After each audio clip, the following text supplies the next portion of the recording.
2 and 3 binigay ko kay Blizzard. Round 1 malakas si Blizzard, pero iba kasi yung pinakita nito Lalano round 1. Hindi yun yung ine-expect ko. So, nakuha niya para sa akin yung round 1. 2 at 3, para sa akin, malinaw na kay Blizzard yun. Mas compose siya sa kung anong ginagawa niya. At syempre, yung mga post ni Tulala, minsan nakala ko stumble. Kaya, round 1 Tulala, 2 and 3 Blizzard. Daredel Candelabra, binoto ko si Blizzard.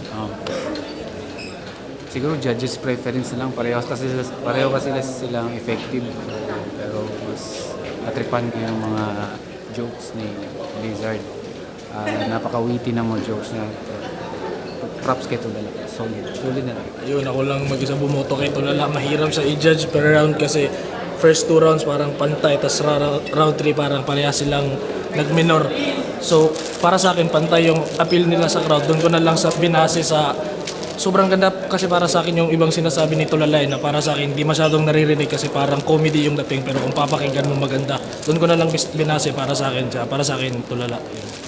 Ayun, Blizzard versus Tulala, sobrang solid na laban na yon.